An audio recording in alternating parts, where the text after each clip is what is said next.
Bonjour, famille africaine. Bienvenue sur l'Œil des Afrique TV, la chaîne qui ouvre grand les yeux sur notre continent pour qu'on avance ensemble, unis et lucides.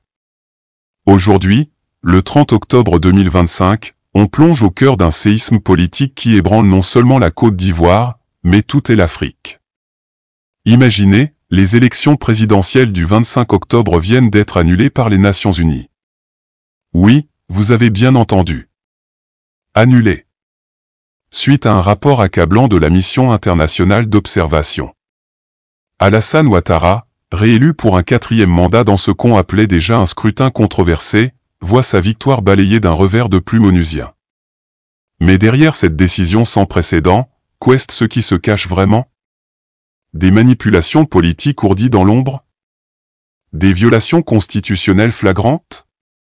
Ou simplement une quête légitime de justice électorale pour un peuple qui mérite mieux? Dans cette vidéo exclusive de 30 minutes, on va décortiquer les faits, explorer les causes profondes, analyser les réactions du peuple ivoirien et de la diaspora, et surtout, projeter les conséquences pour l'avenir de notre démocratie africaine. Au programme, la prophétie oubliée d'un prophète, les 5 irrégularités qui ont fait basculer le destin, le rôle trouble du Conseil constitutionnel, les voix du terrain, et une proposition audacieuse pour une transition apaisée. Si vous êtes ivoirien, africain, ou simplement un amoureux de la justice, likez déjà cette vidéo pour soutenir la vérité, abonnez-vous à l'Œil des Afrique TV pour ne rien rater de nos analyses engagées, et activez la cloche parce que l'Afrique se réveille, et on est là pour éclairer le chemin. Allons-y. Commençons par le début, ou plutôt par un signe que beaucoup ont balayé d'un revers de main. Rappelez-vous, en 2023, le prophète Elipada, cette figure spirituelle respectée en Côte d'Ivoire et au-delà, avait lancé une prophétie qui a fait frémir les réseaux.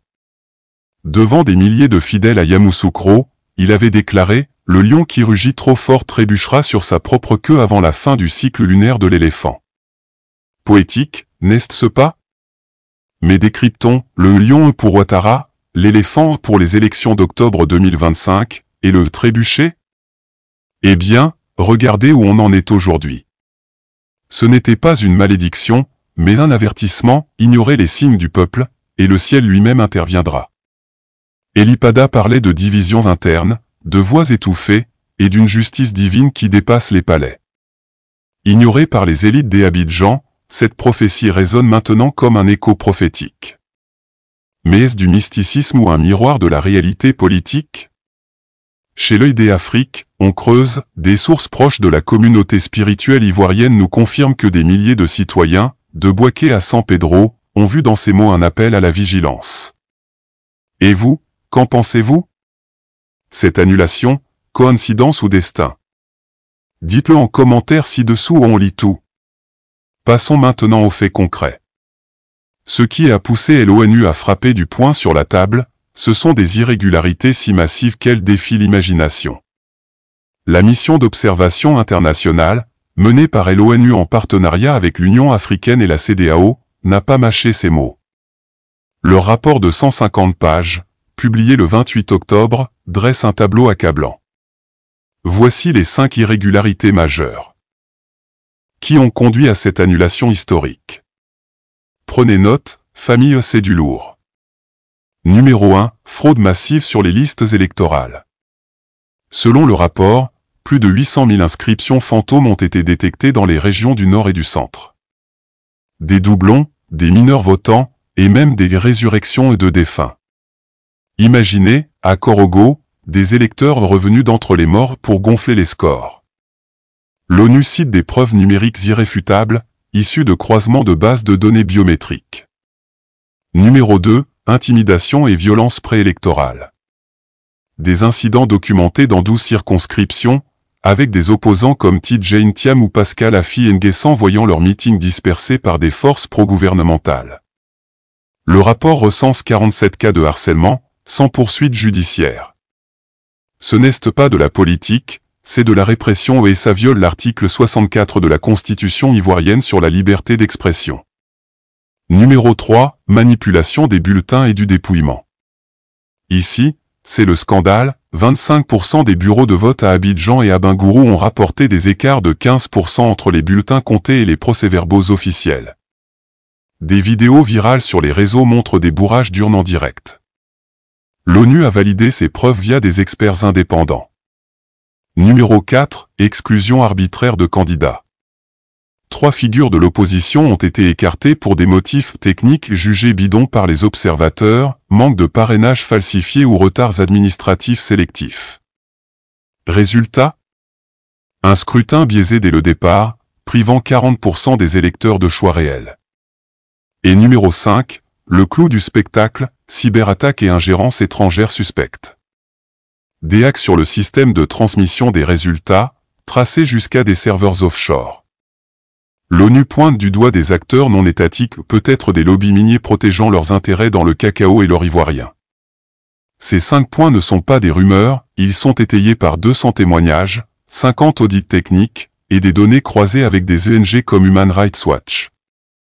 L'annulation n'est pas un caprice onusien, c'est une réponse à un hold-up électoral. Mais qui a validé ça au niveau national? Le Conseil constitutionnel. Allons voir de plus près. Passons au cœur du système, le Conseil constitutionnel, censé être le gardien de la loi. Le 26 octobre, il proclame Ouattara vainqueur avec 58% des voix, balayant les recours de l'opposition. Mais l'ONU qualifie cette décision de grave déni de justice. Pourquoi? Parce que le Conseil, composé majoritairement de proches du pouvoir, a ignoré les preuves flagrantes. Rappelons, l'article 181 de la Constitution prévoit un contrôle indépendant, mais en réalité, c'est un club fermé. Des juges nommés par le président lui-même au conflit d'intérêts évident. Le rapport onusien note que sur 12 plaintes déposées, 0 n'a été examiné en profondeur. C'est comme confier la garde d'un coffre-fort à celui qui veut le vider. Chez l'Œil des Afriques, on interviewe le docteur Awa Diop, juriste sénégalais spécialiste des institutions africaines. Le Conseil a trahi sa mission. Sans impartialité, pas de légitimité. L'Afrique mérite des gardiens incorruptibles. Cette controverse n'est pas isolée, c'est un pattern continental, du Kenya à Madagascar, les cours constitutionnels deviennent des outils de perpétuation du pouvoir. Mais en Côte d'Ivoire, le peuple n'a pas dit son dernier mot. Écoutons-les. Du terrain, ça bouillonne. À Abidjan, des milliers ont marché pacifiquement le 29 octobre, drapeaux orange blanc vert en main, scandant injustice pour la CI. Pas de violence, juste une soif de démocratie. À Daloa et Gagnoa, les jeunes bloquent les routes avec des citoyennes créatifs, ateliers de discussion sur la Constitution. La diaspora? Elle est en feu. À Paris, l'Union des Ivoiriens de France a pétitionné l'Élysée pour un soutien à l'annulation. Aux États-Unis, des influenceurs comme Ivo Voisny appellent au boycott des produits de cacao RHCI tant que la transparence n'est pas restaurée. Et sur les réseaux, CIV Démocratie explose, 2 millions de vues en 48h. Écoutons une voix du peuple, témoignage, je suis fier Ivoirien, né en 2000. On veut voter, pas hériter d'un système figé.